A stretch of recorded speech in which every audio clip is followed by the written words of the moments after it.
সুয়োরানী বুঝি মরণকাল এলো। তার প্রাণ হাঁপিয়ে উঠেছে, তার কিছুই ভালো লাগছে না। বদ্যি বড়ি নিয়ে এলো, মধু দিয়ে মেরে বললে খাও। সে ঠেলে ফেলে দিলে। রাজার কানে খবর গেল। রাজা তাড়াতাড়ি সভা ছেড়ে এলো, পাশে বসে জিজ্ঞাসা করলে, তোমার কি হয়েছে, কে চাই? সে গুমড়ে উঠে বললে, তোমরা সবাই যাও, একবার স্যাঙাতনিকে ডেকে দাও। স্যাঙাতনি এলো। রানী তার হাত ধরে বললে, সই, বসো, কথা আছে। স্যাঙাতনি বললে, প্রকাশ করে বলো।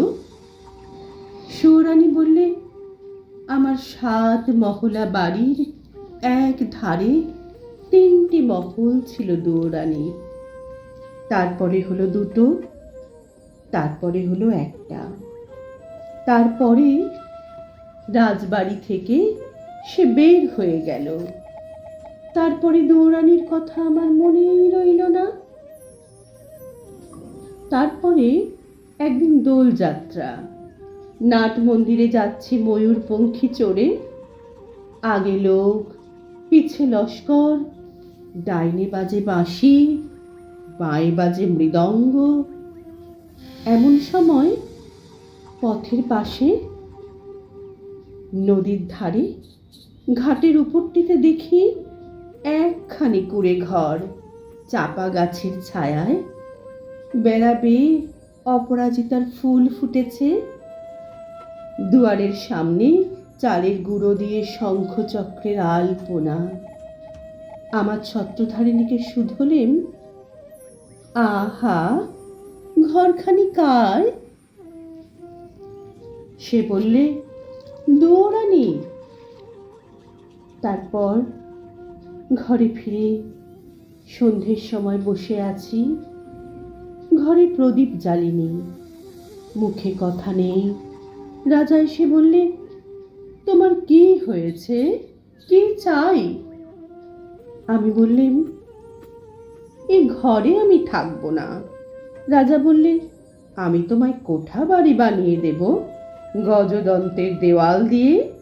শঙ্খের গুঁড়োয় মেঝেটি হবে দুধের ফেনার মতো সাদা। মুক্তোর ঝিনুক দিয়ে তার কিনারে এঁকে দেব পদ্মের মালা।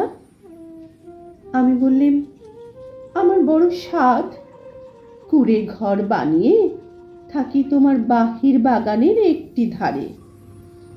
রাজা বললে, আচ্ছা বেশ, তার আর ভাবনা কি।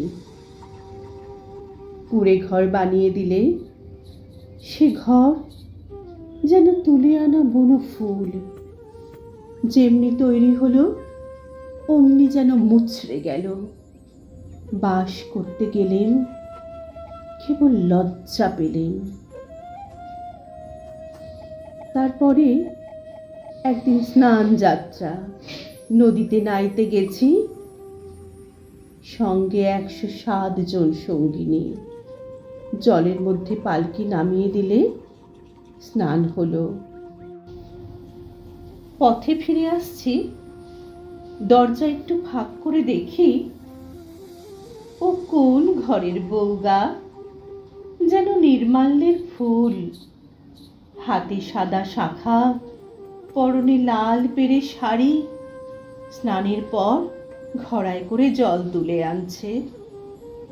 সকালের আলো তার ভিজে চুল আর ভিজে ঘড়ার উপর ঝিকিয়ে উঠছে। ছত্রধারিণীকে শুধলেম, মেয়েটি কে, কোন দেব মন্দিরে তপস্যা করে? ছত্রধারিণী হেসে বললে, চিনতে পারলে না? ওই তো দুয়োরানী।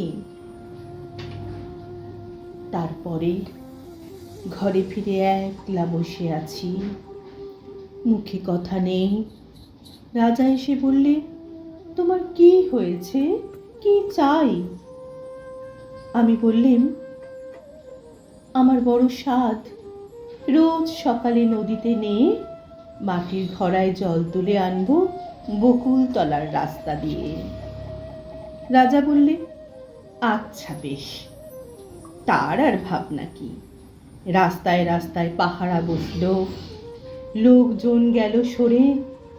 সাদা শাখা পরলেন আর লাল পেরে শাড়ি। নদীতে স্নান সেরে ঘড়ায় করে জল তুলে আনলেন। দুয়ারের কাছে এসে মনের দুঃখে ঘোড়া আছড়ে ভাঙলেন। যা ভেবেছিলেন তা হলো না, শুধু লজ্জা পেলেন।